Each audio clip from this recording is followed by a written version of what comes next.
नमस्कार दोस्तों। तो फाइनली बाबा बर्फानी के भक्तों के लिए अब इस साल की अमरनाथ यात्रा समाप्त हो चुकी है। अब भक्तों को अगले साल की अमरनाथ यात्रा का इंतजार करना होगा अगर वो बाबा बर्फानी के हिम स्वरूप के दर्शन करना चाहते हैं तो।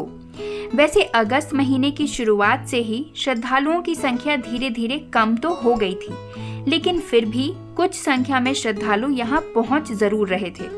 इस यात्रा की यही तो खास बात है कि भले ही ये यात्रा साल में एक बार ही होती है, लेकिन जब तक चलती है ये पूरे जम्मू कश्मीर को शिवमय बना देती है। यात्रा की शुरुआत से ही भारी संख्या में श्रद्धालुओं का आना शुरू हो जाता है।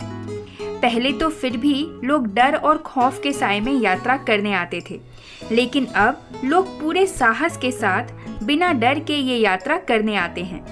तभी तो इस साल करीब 12 सालों के बाद इतनी बड़ी संख्या में श्रद्धालु पवित्र गुफा के दर्शन करने पहुंचे। केंद्रीय गृह मंत्री अमित शाह ने बुधवार को कहा कि अमरनाथ यात्रा सफलतापूर्वक संपन्न हो गई। इस साल रिकॉर्ड संख्या में 5.12 लाख से अधिक श्रद्धालुओं ने अमरनाथ गुफा में बाबा बर्फानी के दर्शन किए।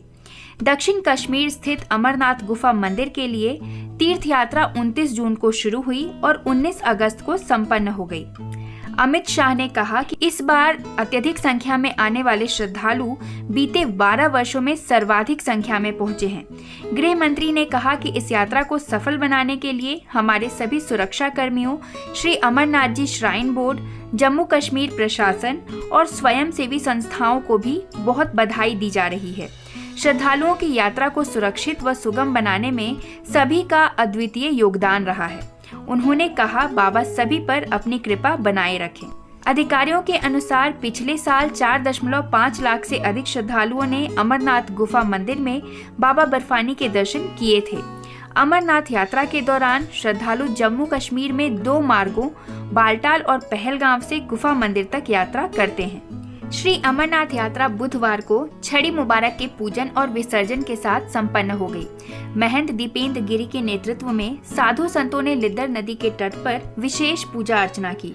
महंत ने भारतीय सेना, BSF, CRPF, ITBP, Jammu Kashmir police, स्वास्थ्य विभाग, जल शक्ति, बिजली विभाग और तीर्थ यात्रा से जुड़ी सभी एजेंसियों का यात्रा के सफल आयोजन के लिए धन्यवाद किया। इस साल करीब 5.12 लाख तीर्थयात्रियों ने बाबा बर्फानी के दर्शन किए।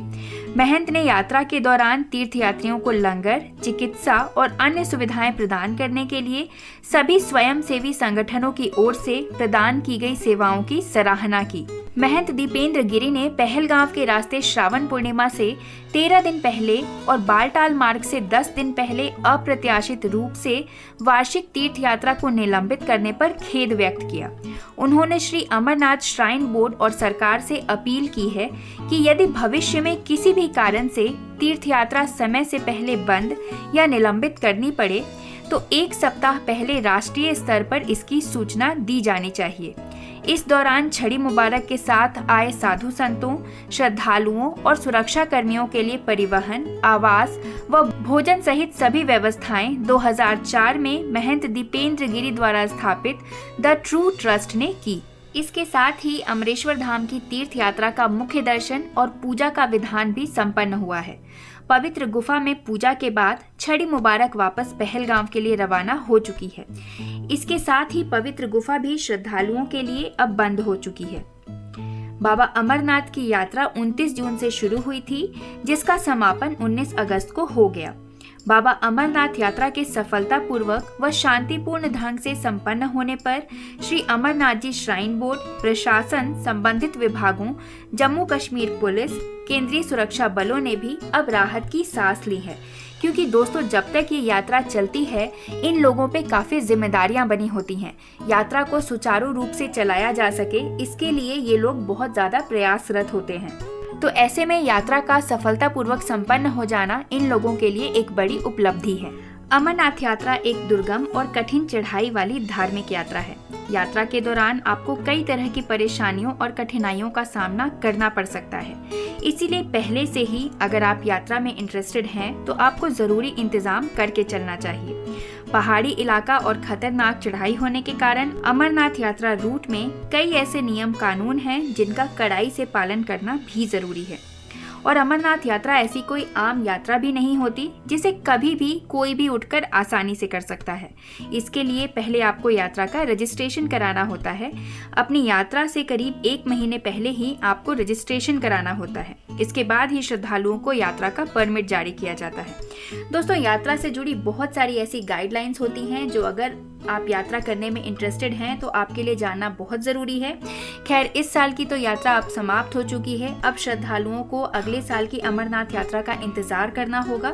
और अगर आप यात्रा पर जाना चाहते हैं तो यात्रा शुरू होने के कुछ महीनों पहले से ही यात्रा से जुड़ी तैयारियां शुरू कर देनी चाहिए।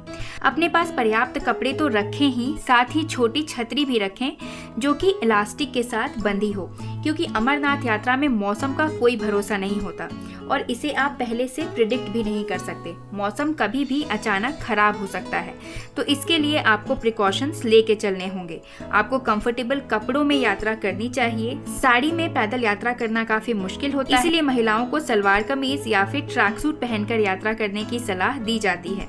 पूरी यात्रा के दौरान आपको अपने खाने पीने का भी विशेष प्रबंध करना होता है। हालांकि आपको लंगरों में खाना उपलब्ध होता है, लेकिन आपको वहाँ ये देखना होगा कि आप वहाँ कुछ लाइट खाना ही खाएं। आप बहुत ज़्यादा हेल्दी या फिर ऑयली खाना अगर खा लेंगे तो आपको पैदल चलने में, यात्रा की ट्रैकिंग में काफ़ी परेशानियों का सामना करना पड़ता है, क्योंकि दोस्तों ये पहाड़ी इलाका है और यहाँ पे तबीयत खराब हो जाना भी एक आम बात होती है। ऐसे में आप अपने हेल्दी डाइट के थ्रू अपनी तबीयत पर भी एक कंट्रोल रख सकते हैं। अपने साथ ज़रूरी दवाइयाँ जैसे कि पेन किलर्स इत्यादि रखने की सलाह दी जाती है, ताकि अगर इमरजेंसी में आपको इन दवाइयों की ज़रूरत पड़े तो आपको इधर उधर भटकना ना पड़े, क्योंकि ये यात्रा में पूरी तरह कच्ची सड़कें होती हैं। ऐसे में आपको कदम कदम पर हर ज़रूरी मेडिसिन भी अवेलेबल हो जाएगी, ये कोई ज़रूरी नहीं है। यात्रा में कड़े शारीरिक बल का इस्तेमाल करना पड़ता है, इसीलिए बहुत ज़्यादा टाइट कपड़े पहनने की सलाह नहीं दी जाती है। और दोस्तों, कई जगहों पर यात्रा के दौरान चेतावनी भी लिखी जाती है कि आप यहाँ पर ना रुकें, यहाँ पर ना बैठें। तो इन चेतावनियों को आपको सीरियसली लेना है और हर इंस्ट्रक्शन का सीरियसली पालन भी करना है। स्लीपर या चप्पल पहनकर भी यात्रा नहीं करनी चाहिए, क्योंकि रास्ता काफ़ी ऊबड़ खाबड़ होता है और बारिश अगर हो गई तो इन रास्तों में काफ़ी फिसलन बढ़ जाती है। ट्रैकिंग शूज़ पहनकर ही यात्रा करने की सलाह दी जाती है।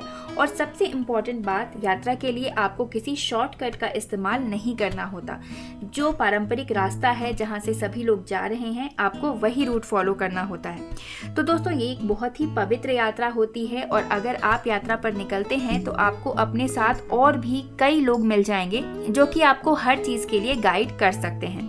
ऐसे में अगर आप भी अमरनाथ यात्रा पर जाने का प्लान बना रहे हैं तो आप अगले साल के लिए अपनी यात्रा प्लान कर सकते हैं। तो दोस्तों, आशा करती हूँ ये वीडियो आपको यूजफुल और इन्फॉर्मेटिव लगी हो। अगर ये वीडियो आपको पसंद आई है तो इस वीडियो को एक लाइक ज़रूर करिए। कमेंट में जय बाबा बर्फानी लिखिए। वीडियो को ज़्यादा से ज़्यादा शेयर करिए और ऐसे ही अन्य वीडियोज़ के लिए हमारे चैनल से जुड़े रहिए। धन्यवाद।